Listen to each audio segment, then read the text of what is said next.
नमस्कार। मौसम बदल रहा है, शिशिर जा रहा है और अब हम ग्रीष्मकालीन की ओर को जा रहे हैं। लेकिन बात अगर हिमाचल की करें, जो कि मौसम के लिए ही जाना जाता है, तो वहाँ कई तरह के मौसम बदल रहे हैं। सियासी मौसम जो है बड़ी तेजी से वहाँ पे करवटें ले रहा है। हालांकि पिछले दिनों भी आपने देखा होगा कि काफ़ी सियासी उथल पुथल हुई, लेकिन अभी भी जो है वहाँ सियासी गर्मी और ज़्यादा है बनिस्बत की मौसम की गर्मी के। बजट सेशन शुरू हो चुका है।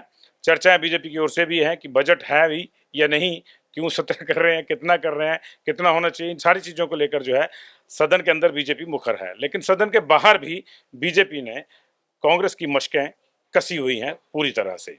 इस समय हमारे साथ बीजेपी के अध्यक्ष राजीव बिंदल जी हैं। बहुत बहुत स्वागत है आपका बिंदल साहब पंजाब केसरी टीवी में। और नमस्कार।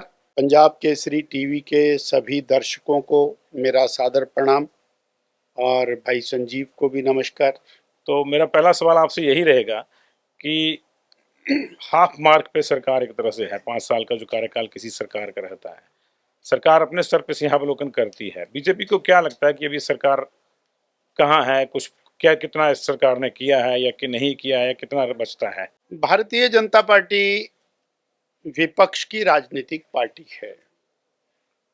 भाजपा कांग्रेस के बारे में और कांग्रेस की सरकार के बारे में क्या आंकलन करती है, ये शायद उतना मायना नहीं रखेगा जहां प्रदेश की आम जनता सरकार के बारे में क्या असेसमेंट लगाती है। आमतौर पर हिमाचल प्रदेश में पिछले 30-40 सालों के अंदर सरकार के चौथे साल में सरकार की नेगेटिविटी, कुछ मुखरता ये निकलनी शुरू होती है। परंतु हम देख रहे हैं कि 2 साल 4 महीने हो गए हैं। 2 साल 4 महीने में कोई दिन ऐसा नहीं है जब जनता सड़कों पर नहीं है। वो कर्मचारी जो 4 साल से पहले चुसकता नहीं, कुछ बोलता नहीं है, बिजली बोर्ड का कर्मचारी पिछले 1 महीने से सड़कों पर है। एचआरटीसी का कर्मचारी लगातार आंदोलन कर रहा है और हड़ताल के लिए लगातार उद्यत दिखाई देता है। पटवारी, कानूगो, उन लोगों ने लंबी हड़ताल की, प्रदेश का सारा काम बंद हो गया। सेवानिवृत्त कर्मचारी पेंशन्स को लेके, पेंशनरी बेनिफिट्स को लेकर के सड़कों पर है। बेरोजगारों ने लगातार तंबू गाड़ के रखे, बरसात में, ठंड में, बर्फ में लगातार तंबू गाड़ करके रखे। परंतु हालत यह है कि वर्तमान जो सरकार है वो ऐसा लगता है जैसे पूरी तरह कान में तेल डाल करके सो गई है। किसी प्रकार का कोई रिएक्शन है। आजकल मीडिया का, सोशल मीडिया का, इलेक्ट्रॉनिक मीडिया का जमाना है। फेसबुक के ऊपर एक भाषण आता है तो उसके नीचे कमेंट्री शुरू हो जाती है, रिएक्शन आते हैं लोगों के। मैं और देख रहा था कि माननीय मुख्यमंत्री जी ने खूब जोर से ये कहा कि भारतीय जनता पार्टी की पूर्व सरकार ने शिक्षा का बेड़ा गर्क कर दिया। और वो आगे कहने ही वाले थे तो नीचे में 150-200 कमेंट आ गए। और वो कमेंट बड़े मजेदार हैं। उसके अंदर वो लिख रहे हैं कि बीजेपी ने क्या किया, आप ये बताओ कि आप स्कूल क्यों बंद कर रहे हो, आप कॉलेज क्यों बंद कर रहे हो, आपने मास्टरों की नियुक्ति तो की नहीं, लेक्चरर्स की नियुक्ति तो की नहीं। ऐसे कमेंट्री, और इतनी ऐसी कमेंट्री है जिसको मैं यहाँ माइक पर नहीं बोल सकता हूँ। ये जो स्थिति सरकार की है ये तब आती है जब सरकार का चौथा 5वां साल शुरू होता है। परंतु यहाँ पर स्थिति बड़ी भिन्न है। मैं उदाहरण के साथ, मेरा ओपिनियन मैटर नहीं करता, परंतु मुख्यमंत्री जी ने लेटर निकाला, घोषणा की कि मंदिरों का पैसा और योजनाओं पर खर्च किया जाएगा, डीसीज जो है वो पैसा ला करके दें। जनता में एक उबाल आया, रिएक्शन आया, सब कुछ आया। उप मुख्यमंत्री जी ने कहा एक भी पैसा मंदिर से नहीं लिया जाएगा। अरे भैया, आप लोगों की मिली भगत है, वो लगाएगा तुम हटाओगे, या तुम्हारा कोई समझौता हुआ है, या तुम्हारा विरोधाभास है। मुख्यमंत्री जी कुछ कहते हैं और वो मंत्रीगण उसको रिवर्ट करते हैं। महकमा तो उप मुख्यमंत्री का, फिर घोषणा भी वहीं से होनी चाहिए थी, तो विरोधाभास है। फिर वो घोषणा मुख्यमंत्री जी ने भी अगर जे कर दी है तो इनका आपसी डायलॉग तो अंदर में होना चाहिए, बाहर में थोड़ी होना चाहिए। अब ये नहीं मालूम है कि सच्चा कौन है झूठा कौन है। और वही बात इनके सबसे वरिष्ठ मंत्री, उन्होंने खुलेआम मीडिया के सामने बोल दिया कि साहब हमें तो ठीक सा नहीं लग रहा है। चौधरी साहब ने कांगड़ा में बैठ करके बयान दे दिया। और उधर शिमला वाले मंत्री जी वो भी बयान दे देते हैं, कभी भी दे देते हैं, किसी भी समय दे देते हैं। सो हालत ये हो गई है कि केवल सरकार चलाने के लिए सरकार चल रही है, जनता के लिए सरकार नहीं है। ये स्थिति आपने पूछा, सो मैंने आपके सामने रख दिया। और स्थिति क्या है? 32,000 करोड़ का कर्ज माननीय मुख्यमंत्री सुखविंदर सिंह सुक्खू जी ले चुके। कर्ज लिया, ठीक है, कर्ज माननीय वीरभद्र जी ने भी लिया, कर्ज माननीय और जयराम जी ने भी लिया, परंतु कर्ज लेने के बाद कुछ काम तो किया। अब वो 32,000 करोड़ कहां लगाए उसके बारे में तो कोई जानकारी नहीं। आप ने संस्थान बंद कर रहे हैं, पीएचसी बंद कर रहे हैं, सीएचसी बंद कर रहे हैं, स्कूल बंद कर रहे हैं, कॉलेज बंद कर रहे हैं, नौकरियां आप दे नहीं रहे, तो वो 32,000 करोड़ कहां गया? आपको क्या लगता है कहाँ गया होगा? Total mismanagement of funds, total miss appropriation of funds. मैं इसको कैटेगरिकली आरोप लगा। आपको बीजेपी की सरकार नवंबर तक थी, दिसंबर में कांग्रेस की सरकार आ गई 2022 में। 2021 तक सारी योजनाएं चल रही थी। हिम केयर के माध्यम से इलाज हो रहा था, आयुष्मान के माध्यम से इलाज हो रहा था, अस्पतालों में फ्री मेडिसिन्स भी जा रही थी, ऑपरेशंस भी हो रहे थे, स्कूलों में मास्टर भी थे, क्लासेस भी चल रही थी, नौकरियां भी लग रही थी, भर्तियां भी हो रही थी और नए संस्थान भी खुल रहे थे। और सरकार ये भी नहीं बोल रही थी कि हमारे पास कोई बड़ा भारी घाटा हो गया है। परंतु सरकार बदलते ही आपने डिक्लेयर कर दिया कि साहब हमारे पास तो पैसा नहीं है, इसलिए हम संस्थान बंद कर रहे हैं। आपने एक ही कैबिनेट से पहले 900 संस्थान बंद कर दिए, ये कह करके कि हमारे पास पैसा नहीं है। तो ये कौन सी और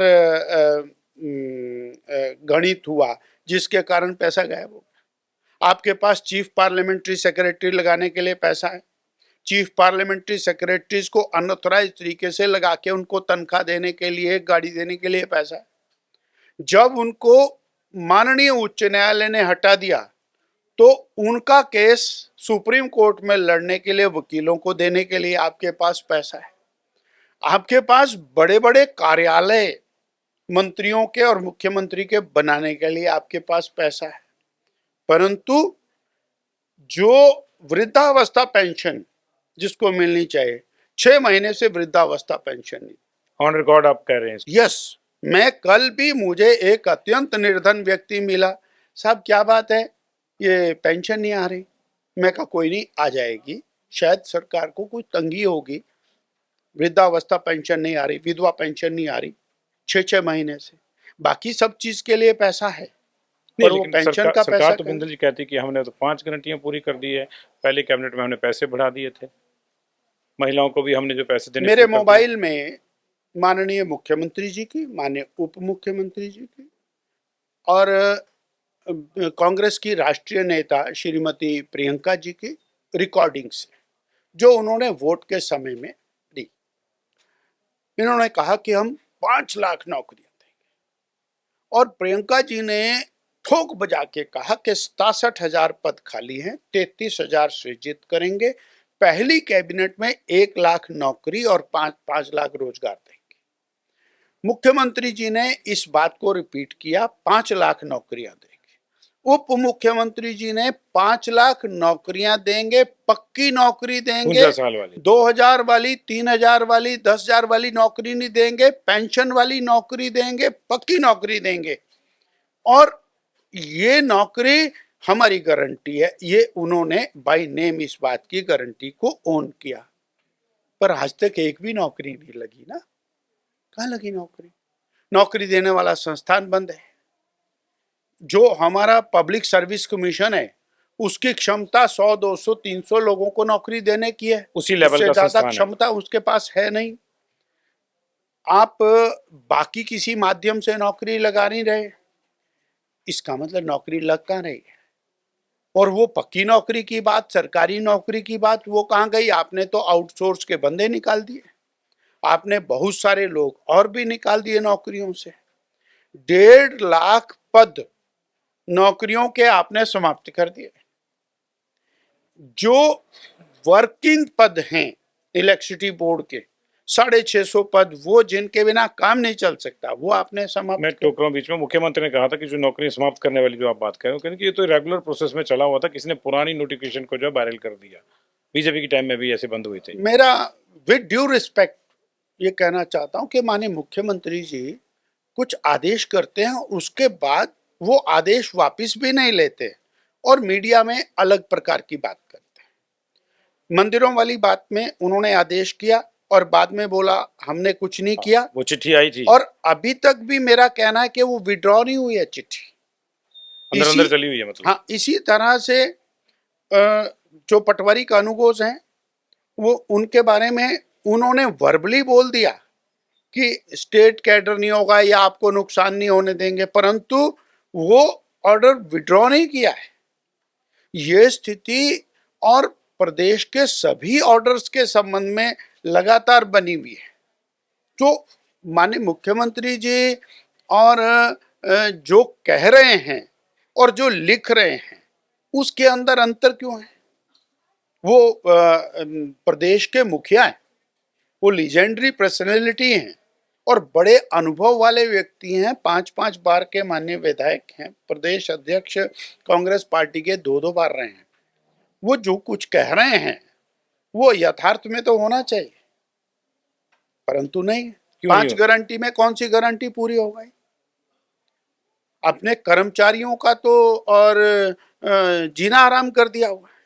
कर्मचारियों की गारंटी की बात कर रहे हैं आपने, और कहा कि हम 100 रुपए लीटर दूध किसानों से लेंगे। खुद आपकी स्टेटमेंट है पिछले हफ्ते की कि हम 45 रुपए दूध का मूल्य, और आपने बड़े बड़े होर्डिंग लगा के लाखों रुपया उन होर्डिंग पे खर्च कर दिया कि दूध का दाम देने वाला पहला राज्य हिमाचल बना है। गारंटी क्या थी? 100 रुपए लीटर दूध की। आप 45 की घोषणा की है, 40 में दूध बिक रहा है। क्या मिला किसान को? आपने गारंटी की थी कि 300 यूनिट बिजली फ्री देंगे। खूब डट के बोला कि जयराम ठाकुर, बीजेपी की सरकार 125 दे रही है, 125 से क्या होता है, हम 300 यूनिट देंगे। आपने 300 यूनिट तो क्या देनी थी, 125 भी बंद कर दी। बिजली के दाम आपने और इतने रैंपेंट बढ़ा दिए कि जिसका बिल 1000 रुपए आता था उसके 5000 रुपए बिल आ रहा है। इंडस्ट्री और भागने के कगार के ऊपर खड़ी होगी। आपके ऑफिस में चाबियां रख करके आए इंडस्ट्री वाले, क्योंकि आपने बिजली के दाम बढ़ाए। और आपने मीडिया में घोषणा की कि हम बिजली के दाम कम करके देंगे पंजाब हरियाणा से, पर धरातल के ऊपर आपका नोटिफिकेशन कोई नहीं आया। तो अभी तक ये तय नहीं हो पा रहा है कि बिजली के दाम हो क्या रहे हैं। बिंदल जी, हो सकता है वो आगे चल के करें, क्योंकि व्यवस्था परिवर्तन करने आए तो समय 300 तो लगता यूनिट है। बिजली तो पहली कैबिनेट में देनी थी। 1 लाख सरकारी नौकरी, पक्की नौकरी, 58 साल वाली नौकरी, पेंशन वाली नौकरी तो पहली कैबिनेट में देनी थी। 28 लाख बहनों को 1500 रुपए महीना, और आपके खुद के बयान है 18 साल से 60 साल हर बहन को देंगे। तो मैंने गिनती की है, वो 28 लाख बनती हैं। उन्होंने अब 28 लाख में से 28,000 को देकर के आप गारंटी पूरी कर रहे हो, तो वो तो गारंटी ना हुई। तो वो आप उस हालत में खड़े। बिजली की गारंटी, किसान की गारंटी, दूध की गारंटी, गोबर की गारंटी, आपकी कौन सी गारंटी? रोजगार की गारंटी, कौन सी गारंटी पूरी हुई है? आप गारंटी पूरी करने की बात कर रहे हैं, वो केवल और केवल लाखों रुपए के होर्डिंग लगा के आप गारंटी पूरी कर रहे हैं। जनता को धरातल में गारंटी पूरी नहीं है। तो ऐसी स्थिति में सरकार की क्या गारंटी? आपकी तो गारंटी पहली कैबिनेट की थी। अब तो 200-250 कैबिनेट हो गई। नहीं तो फिर सरकार की क्या गारंटी आपको लगती है ऐसी स्थिति में, अगर अगर नहीं पूरी हो रही उसकी गारंटी है तो सरकार की अपनी क्या गारंटी आपको दिखती है? मैं एक महसूस करता हूं कि सरकार जनता के प्रति जो संवेदनशीलता है वो खो चुकी है, वो संवेदनहीन हो। मतलब सीधे मैं शब्दों में उसको इसमें कोई लेना देना नहीं लोगों मैं से। उसमें कहना चाहूंगा कि उदाहरण के लिए हमारे माननीय राष्ट्रीय अध्यक्ष और केंद्रीय स्वास्थ्य मंत्री आते हैं, all India institute of medical sciences को 100-200 करोड़ रुपए की कोई चीज दे करके जाते हैं। उसका धन्यवाद करना चाहिए या बोलना चाहिए कि ये तो जरूरत ही नहीं है? नहीं तो थैंक यू करना चाहिए, जरूरत क्यों नहीं है? 345 करोड़ रुपया पीडब्ल्यूडी का आज ही आया, उसका थैंक्स करना चाहिए या उसके अंदर बोलना चाहिए सेंटर हमको कुछ नहीं दे रहा? 4 लेन नेशनल हाईवेज पर और नेशनल हाईवे पर और टनल्स के निर्माण पर और फ्लाईओवर के निर्माण पर 1 लाख करोड़ रुपए का काम चला है, मैं ऑन रिकॉर्ड। और उन्हीं को लेकर के प्रदेश तेज गति से आगे बढ़ रहा है, उसका धन्यवाद करना चाहिए या उसको नकारात्मक दृष्टि से कहना चाहिए कि सेंटर हमको कुछ नहीं दे रहा? 1,11,000 गरीबों के पक्के मकान माने मोदी जी ने दिए। धन्यवाद तो क्या करना है, उसके ऊपर अपना फट्टा लगा करके उसको देने का काम चला है, कुछ ऐसी भी और बात आई थी उसके कि अंदर पैसा भी डाइवर्ट कर दिया। पिक एंड चूज करने का काम चला है। रेलवे विस्तार तेज गति से बिलासपुर पहुंच गया और आप रेलवे का पैसा वहां से उठा करके उसको कहीं और रख रहे हो। वो विस्तार में मदद करने की जरूरत है, विस्तार को बंद करने की। आयुष्मान भारत का पैसा केंद्र से आ रहा है, आयुष्मान के पेशेंट्स को रिलीफ नहीं मिल रहा है। सरकारी अस्पतालों में आयुष्मान का पैसा नहीं आ रहा, प्राइवेट अस्पताल में नहीं आ रहा। हिम केयर तो चलो आपने बंद ही कर दिया, आयुष्मान का नहीं आ रहा। मैंने बताया कि पेंशन का पैसा नहीं जा रहा। सो जो जनता के प्रति असंवेदनशीलता है, यानी संवेदनशीलता का अभाव, वो बड़ा चिंता का विषय है। आपको इस बात की चिंता नहीं है कि रिटायरीज के मेडिकल बिल पास नहीं हो रहे? अभी शिमला के अंदर हजारों और रिटायरीज ने आंदोलन किया इस बात को लेकर के कि हमारे और मेडिकल बिल नहीं पे हो रहे। मैं एक परिवार में गया, ज्ञानचंद उनका नाम है, मैं नाम के साथ कोट कर रहा हूं, और उनके 4 ऑपरेशन और उनके बिल 9 महीने से डायरेक्टरेट के अंदर पड़े हुए नहीं हो रहे हैं। कोई ठेकेदार भी सामान ले गया था उठा के किसी एसडीएम या किसी ऑफिस से, ये भी चर्चा आई थी बड़ी। तो वो तो हमारा हिमाचल भवन भी गिरवी के कगार पर आ गया इसी सरकार। ट्रेजरीज जो है वो ओनर करने को मना करती है, ऑर्डर निकल गया, बिल हो गया, सब कुछ हो गया, ट्रेजरी बोलती है कि नहीं अभी बंद है। अब ये जो सरकार की जब क्रेडिबिलिटी आ जाती है, उसका जो बैड इंपैक्ट है, हमको सरकार की क्रेडिबिलिटी से कुछ, उसका बैड इंपैक्ट हिमाचल के विकास के ऊपर, हिमाचल के कामों पर, और वो हुआ है। हिमाचल का विकास बाधित हुआ है और ये सारी जनता देख रही है। नहीं बट बिंदल जी, एक बड़ा सवाल इसमें आता है कि जब मान लो इतनी ज्यादा खामियां सरकार में है तो ओवरनाइट तो आई नहीं, 2-2.5 साल में आई, तो बीच में जो उपचुनाव हुआ तो आप 25 से 9 प्लस करके 34 क्यों नहीं? इसमें दूसरे एंगल को देखने की जरूरत है। 2022 में इलेक्शन हुआ, 2022 में एक तरफा कांग्रेस की सरकार, 2024 में पार्लियामेंट का चुनाव, पार्लियामेंट के चुनाव में 68 विधानसभा क्षेत्रों में 61 विधानसभा क्षेत्रों में कांग्रेस हारी, बीजेपी जीती। वो है जनता का रिएक्शन।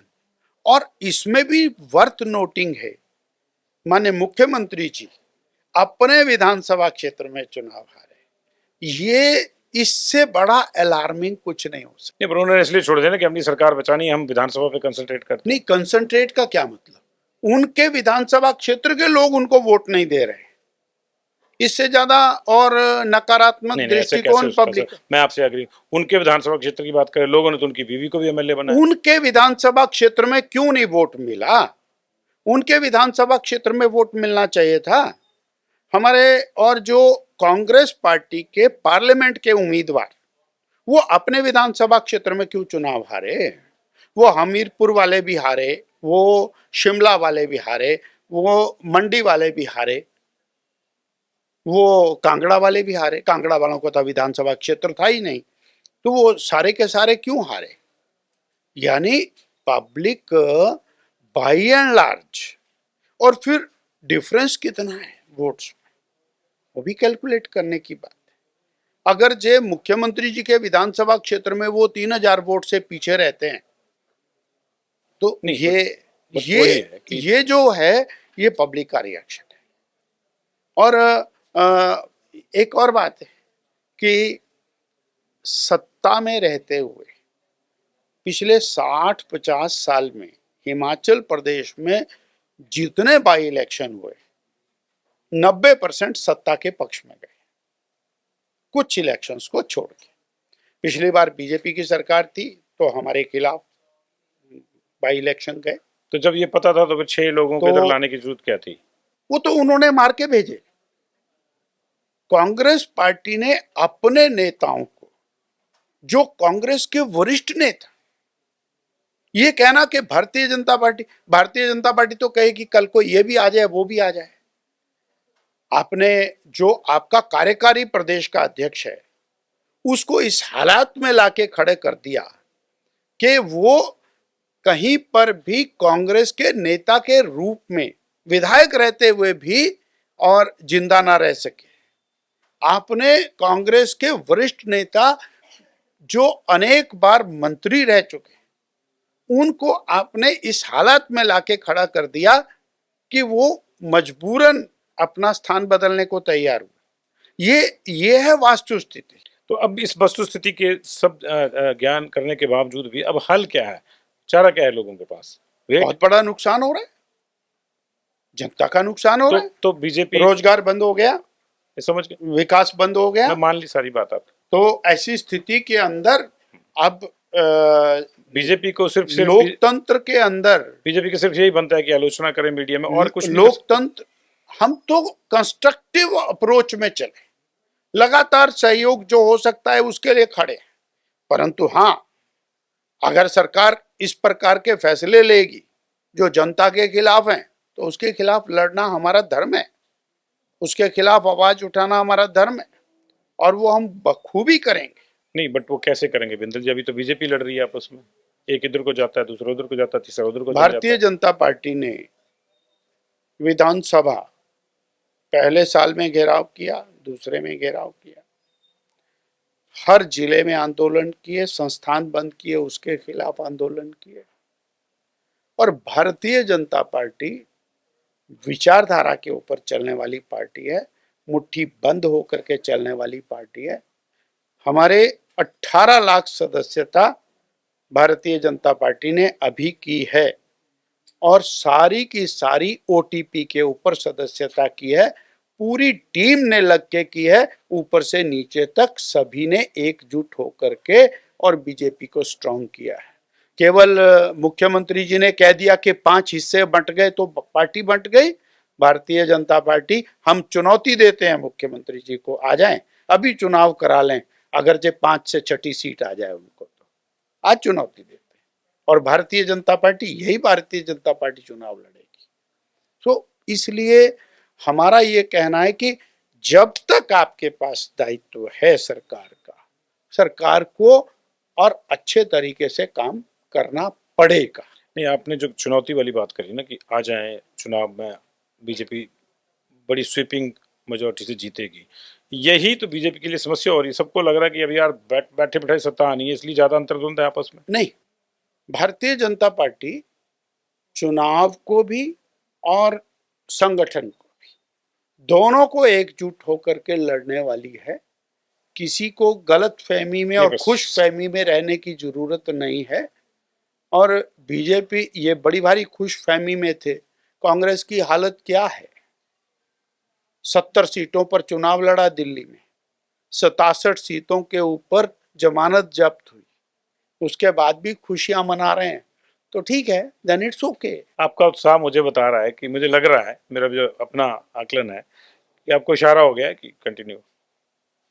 भारतीय जनता पार्टी, फिर वही कहूंगा कि अनुशासन के आधार पर चलने वाली पार्टी है, और जिसके पास जब तक जो दायित्व है उस दायित्व का निर्वहन उसको करना है, और जो दायित्व आगे मिलता है उस दायित्व में उसको काम करना है। इसलिए बीजेपी को और ये विचार करना कि कौन किस स्थान पर रहेगा, ये हमारा विषय है ही नहीं। विषय क्योंकि इसलिए आ गया क्योंकि बहुत सी चर्चाएं चली हुई हैं, मीडिया में ही रहती है निश्चित तौर से चर्चा, और अल्टीमेटली इल्ज़ाम भी हमारे सर आता है कि जी जयराम जी नहीं चाहते कि आप आएँ, जयराम जी ने कोई नया नाम दे दिया, इस तरह की चर्चाएं चलती हैं, इसलिए मैंने पूछा। और मैं नहीं आपने पूछूंगा तो पूछा, लोग मेरे को बोलेंगे कि यार तुमने पूछा नहीं। आपने पूछा क्योंकि कहीं ना कहीं चटकारे लगाने की जरूरत है। आदरणीय जयराम जी हमारे लीडर हैं, भारतीय जनता पार्टी के नेता प्रतिपक्ष के नाते दायित्व है। अनुराग जी हमारे माननीय सांसद हैं। माननीय जगत प्रकाश नड्डा जी हमारे माननीय राष्ट्रीय अध्यक्ष हैं। हमारे 171 मंडलों पे अध्यक्ष बने। किसी को कानो कान खबर हुई, लिस्ट आई हमारे लिस्ट आई हमारे, तो से। और उसमें लंबी प्रक्रिया के बाद आई। ऐसा नहीं हुआ कि मैंने घर बैठ करके लिस्ट जारी कर। 17 जिला के जिला अध्यक्ष बने, किसी को कानो कान खबर आई? कोई नहीं आई। नहीं, पर खबर फिर ये आई ना कि नई पार्टी बन गई असली बीजेपी, जहां आपने किसी दूसरा जो बाहर से लीडर आए थे आपने उनके बंदों खबर को मंडल बनाने में दे वाला दिया। कुछ भी बना है, परंतु कहां पर किसको लगाना ये पार्टी ने चिंतन कर। पर उसका फर्क नहीं पड़ेगा क्या? 171 मंडलों में 45 लोगों की टीम बन गई। महामंत्री बन गए, मंत्री बन गए, उपाध्यक्ष बन गए, को खबर आई। ऐसे ही जब माननीय प्रदेश अध्यक्ष बनेंगे तो खबर आ उसी दिन खबर आएगी। इसलिए मीडिया को या कांग्रेस को इस बात की चिंता करने की जरूरत नहीं। हाँ, आप हमारी चिंता करते हैं, नहीं, मैं तो ये चिंता कर रहा सजग हूँ। रखते हैं बीजेपी को, उसके लिए धन्यवाद। नहीं, मैं तो ये चिंता कर रहा हूँ कि आपने कहा कि 171 मंडलों के बनाए, लेकिन देरा में भी 2 मंडलों के अलग बन गए पैरेलल। ये चीज आगे जाएगी तो संक्रमण फैलेगा, और फैलना लग रहा है कि फैलेगा, क्योंकि बहुत से नेता हैं जो असंतुष्ट महसूस कर रहे हैं खुद को। ऐसा है जी कि राजनीतिक क्षेत्र के अंदर महत्वाकांक्षाएं रखना ये बुरी बात नहीं है, पर महत्वाकांक्षा इस परिकाष्ठा तक चली जाए कि वो अपने लिए और घातक और पार्टी के लिए घातक हो, ये किसी भी हालत में पार्टी के कार्यकर्ता से अपेक्षा नहीं है, और पार्टी इस हद तक कुछ जाने नहीं देगी। जब उपचुनाव हुआ था तो निश्चित तौर से एक नीतिगत फैसला हो गया कि जो लोग आए हैं सबको टिकट देनी है। वहाँ जो आपके पुराने नेता थे उनमें कई बड़े दिग्गज नेता भी थे। तब ये चर्चाएं हुई, क्योंकि पार्टी के अंदर का मामला है इसलिए हमको भी नहीं मिला, लेकिन ये पब्लिक डोमेन में आया कि उनको कहा गया कि देखिए आप हार गए थे, 2027 तक आपका समय नहीं था। अब वो लगता है कि 2027 के आसपास फिर से वो चीज फूटेगी। किससे क्या वार्ता हुई, क्या चर्चा हुई, वो तो मैंने ये कहा ना कि सब आपको पता आपकी होगा। स्पेकुलेशंस हैं। पार्टी में समय समय के ऊपर दायित्व बदलते हैं, समय समय के ऊपर चुनाव कौन लड़ेगा कौन नहीं लड़ेगा इसके अनेक फैसले होते हैं। हमारी पार्टी केवल और केवल चुनाव लड़ने के लिए और सत्ता प्राप्त करने के लिए नहीं है। हमारी पार्टी राष्ट्र निर्माण के लिए है, और उन राष्ट्र निर्माण की दिशा के अंदर एक एक व्यक्ति हमारा काम करेगा। वो व्यक्ति जो पोलिंग बूथ पर बैठकर 40 साल से पार्टी का काम कर रहा है, वो भी हमारे लिए उतना ही महत्वपूर्ण है। जिसने कभी ये अपेक्षा नहीं की कि मुझे पार्टी की कोई सत्ता के अंदर भागीदारी मिले। इसलिए पार्टी, कार्यकर्ता और अनुशासन और हमारा लक्ष्य लक्ष्य हमारा 2047 तक भारत को विकसित राष्ट्र बनाना, और मोदी जी के उस स्वप्न को साकार करने के लिए, और पंडित दीनदयाल उपाध्याय जी के अंत्योदय अंतिम पायदान पर बैठा हुआ जो व्यक्ति है उसको समाज की मुख्य धारा में स्थान दिलाने के लिए इन लक्ष्यों को लेकर के हम चले हैं। इसमें व्यक्ति गौण है, संगठन अहम है, और हमारा एक एक व्यक्ति जो किसी भी स्थान पर बैठा है वो बड़े से बड़े व्यक्ति के बराबर है। बूथ का अध्यक्ष, मंडल का अध्यक्ष, प्रदेश का अध्यक्ष, सबकी भूमिका पार्टी को स्ट्रेंथन करने में है और हर किसी को कंट्रीब्यूट करना है। उसको प्राप्ति जो होगी वो संगठन अपने हिसाब से तय करे। आपने बीच में एक बात करी कि बीजेपी तो चाहेगी कि हमारे पास जो आया है, तो कुछ और भी आएंगे अभी? तो हो गया 6+3। भारतीय जनता पार्टी लगातार समाज के अंदर बेहतरीन लोगों को लेने के लिए लगी है। मैंने आपके सामने बात रखी कि 18 लाख सदस्य, हमारे 8 लाख सदस्य थे, तो 10 लाख सदस्य हमने समाज में से लिए और कोई भी व्यक्ति कहीं से भी बेहतरीन व्यक्ति हमारी तरफ आएगा नहीं तो हम उसकी तरफ जाएंगे। इसमें कोई किसी एक पार्टी का नाम लेके, किसी दूसरी पार्टी का नाम लेके नहीं, समाज के हर वर्ग का व्यक्ति वो भारतीय जनता पार्टी में आए, अपना योगदान दे, स्ट्रेंथन करे और मोदी जी के 2047 में विकसित भारत के लक्ष्य को पूर्ण करने के लिए सहयोगी बने। ऐसा हम निरंतर प्रयास करें। अभी मेरा आखिरी सवाल आपसे, क्योंकि समय की बंदिशें रहती हैं, इतनी सारी चीज़ें आपने गिनवाई कांग्रेस सरकार की कि दिक्कत में है, ये है, तो बीजेपी क्या, बार बार आपने आज ऊना में भी डिमांड करी थी आपने एक प्रेस कॉन्फ्रेंस में कि व्हाइट पेपर लाया जाए, जो आप कह रहे कि गारंटियां पूरी कर दी इस पे, लेकिन व्हाइट पेपर तो सरकार ही लाएगी, उससे क्या फर्क पड़ेगा?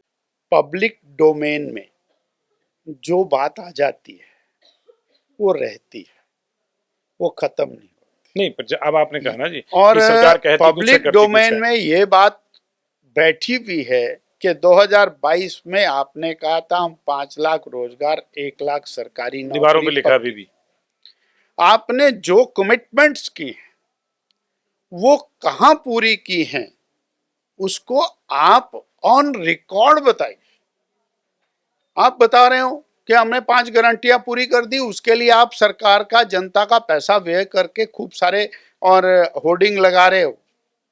आप जरा विधानसभा के पटल पर बता दो ना कि 100 रुपए लीटर दूध का क्या हुआ, वो तो पहली कैबिनेट में मिला।